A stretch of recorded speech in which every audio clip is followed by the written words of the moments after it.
നമ്മുടെ കുട്ടികൾ സ്കൂൾ വിട്ട് വരുമ്പോൾ കൊടുക്കാൻ പറ്റുന്ന നല്ലൊരു സ്നാക്സ് ഉണ്ടാക്കാമെന്ന്. കാണാൻ നല്ല ഭംഗിയുള്ള, കഴിക്കാൻ സൂപ്പർ ടേസ്റ്റിയായ പഞ്ഞിക്കെട്ട് പോലുള്ള ഈ സ്നാക്സ് ഉണ്ടാക്കാൻ വളരെ കുറച്ച് ചേരുവകളെ വേണ്ടു. സിമ്പിളായി ഇതെങ്ങനെ ഉണ്ടാക്കാൻ നോക്കാം. ഇതിനു വേണ്ടി ചെറിയൊരു പാന് സ്റ്റൗവിലേക്ക് വെച്ച് കൊടുക്കാം. ഇതിലേക്ക് 2 ടേബിൾ സ്പൂൺ നിറയെ പഞ്ചസാര ഇട്ട് കാരമലൈസ് ചെയ്തെടുക്കണം. പഞ്ചസാര ഉരുകി വരുന്ന സമയത്ത് ഒരു പഴം കട്ട് ചെയ്ത് വെക്കാം. ഞാനെടുത്തത് റോബസ്റ്റ പഴമാണ്. ഇതുപോലെ കട്ട് ചെയ്ത് വെച്ചിട്ടുണ്ട്. അപ്പോഴത്തേക്കും പഞ്ചസാര ചെറുതായി മെൽട്ടായി വരുന്നുണ്ട്. അരികിലുള്ള ഈ പഞ്ചസാര കൂടെ പാനിൻ്റെ നടുവിലേക്കാക്കിയാൽ പെട്ടെന്ന് തന്നെ ഇത് അലിഞ്ഞോളും. പഞ്ചസാര മെൽറ്റ് ചെയ്യാൻ വെക്കുന്ന സമയത്ത് ഫ്ലെയിം മീഡിയത്തിലാക്കി വെക്കണം. അല്ലെങ്കിൽ പഞ്ചസാര കരിഞ്ഞു പോകും, ഒരുമാതിരി ഡാർക്ക് കളറായി അതിനൊരു കയ്പ്പ് ടേസ്റ്റ് വന്നു പോകും. പഞ്ചസാര അലിഞ്ഞ് ഒരുപാട് ഡാർക്കായി കഴിഞ്ഞാൽ അതിൻ്റെ കളറ് കാണാൻ അത്ര ഭംഗി ഉണ്ടാവില്ല. ഈ ഒരു കളറ് മതി. ഇതിലേക്ക് ചെറിയൊരു കഷ്ണം ബട്ടർ ഇട്ട് കൊടുക്കുന്നുണ്ട്. ബട്ടറിന് പകരം 1 ടേബിൾ സ്പൂൺ നെയ്യോ അല്ലെങ്കിൽ സാധാരണ കുക്കിംഗ് ഓയിലായാലും മതി. ബട്ടറിൽ ഉണ്ടാക്കുമ്പോൾ ഇത് കുറച്ചും കൂടി ടേസ്റ്റി ആയിട്ട് എനിക്ക് തോന്നിയിട്ടുള്ളത്. നമ്മളിട്ട ഈ ബട്ടർ ഈ പഞ്ചസാര പാനീൻ്റെ കൂട്ടത്തിൽ നന്നായി അലിഞ്ഞ് വരണം. ബട്ടർ ഉരുകി പഞ്ചസാരേൻ്റെ കൂടെ മിക്സായി ഈ ഒരു വൈറ്റ് കളർ കണ്ടോ, ആ വൈറ്റ് കളറെല്ലാം മാറണം. ആ പതയൊക്കെ ഒന്ന് മാറി നല്ലൊരു കളറിലേക്ക് വരണം. ഇതേപോലെ നല്ല കളറ് വന്നതിന് ശേഷം നമ്മൾ കട്ട് ചെയ്ത് വെച്ച പഴമില്ലേ, ആ പഴം ഇതിലേക്ക് നിരത്തി വെച്ച് കൊടുക്കുക. ഞാനിതിലേക്ക് 1.5 പഴമാണ് എടുത്തിട്ടുള്ളത്. നല്ല പഴുത്ത പഴമായതുകൊണ്ട് അത് പൊട്ടിപ്പോയി. ഇതിന് നല്ല പഴുത്ത പഴം തന്നെയാണ് നല്ല ടേസ്റ്റ്. ഇതിപ്പോൾ ഇത്രയും നിരത്തി വെച്ചിട്ടുണ്ട്. ഇനി ഫ്ലെയിം ഓഫ് ചെയ്ത് തണുക്കാൻ വേണ്ടി മാറ്റി വെക്കാം. ഇനി ഇതേപോലെ ഒരു പാത്രത്തിലേക്ക് അരിപ്പ വെച്ച് കൊടുക്കാം. ഇതിലേക്ക് 1/2 കപ്പ് മൈദപ്പൊടി ഇട്ട് കൊടുക്കാം.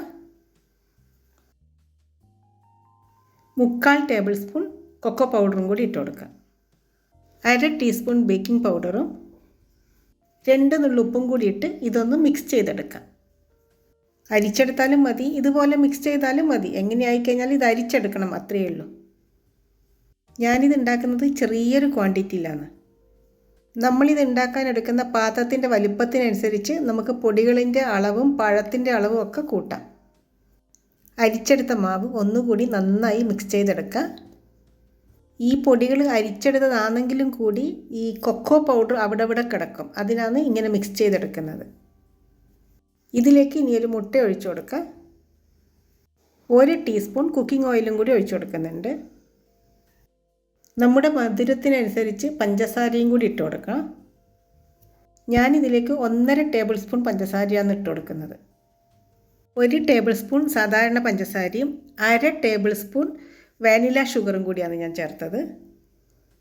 വാനില ഷുഗറിന് പകരം ഏലക്കാപ്പൊടി ചേർക്കാം, വാനില എസൻസും ചേർക്കാം. ഇനി ഇതൊന്നും ചേർത്തില്ലെങ്കിലും കുഴപ്പമില്ല, പഴത്തിൻ്റെ ഒരു മണം ഉണ്ടാവില്ലേ, അത് തന്നെ സൂപ്പറായിരിക്കും. ഇനി ഇതെല്ലാം കൂടി മിക്സ് ചെയ്തെടുക്കാം.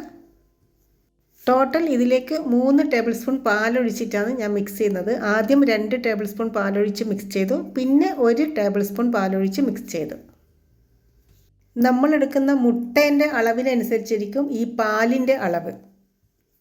വലിയ മുട്ടയാണ് എടുക്കുന്നുണ്ടെങ്കിൽ ഇത്ര പാൽ ആവശ്യം ഉണ്ടാവില്ല. അതേസമയത്ത് ചെറിയ മുട്ടയാണെങ്കിൽ ചിലപ്പോൾ ഇതിലും കൂടുതൽ പാല് വേണ്ടി വരും.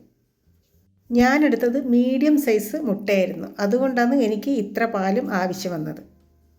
ഇനി ഇത് നന്നായി മിക്സ് ചെയ്തെടുക്കാം. സാധാരണ നമ്മൾ കേക്കൊക്കെ ഉണ്ടാക്കാനുള്ള ബാറ്റർ തയ്യാറാക്കൂലേ, അതേപോലെ വേണം ഇത് മിക്സ് ചെയ്തെടുക്കാൻ.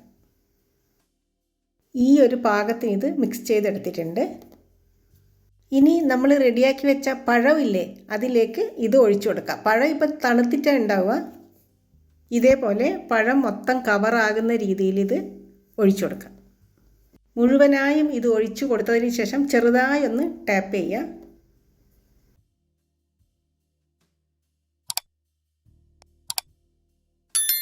ഇതേപോലെ ചെറുതായി ടാപ്പ് ചെയ്ത് സ്റ്റൗവിലേക്ക് വെച്ച് കൊടുക്കാം.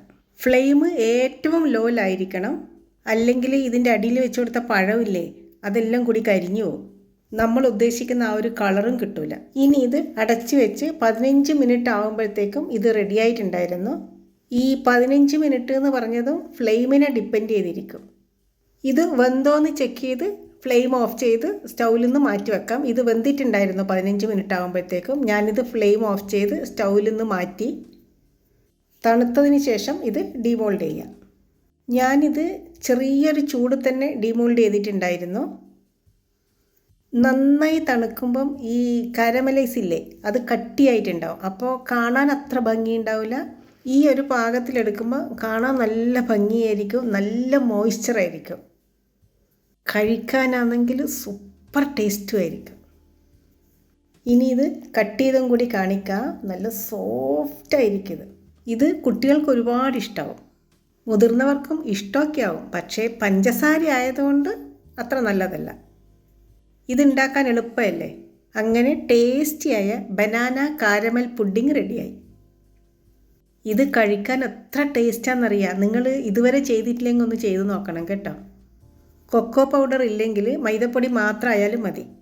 മൈദപ്പൊടി മാത്രമായാൽ ഈ ഒരു കളർ ഉണ്ടാവില്ല എന്നേ ഉള്ളൂ. ടേസ്റ്റെല്ലാം നല്ലത് തന്നെയായിരിക്കും.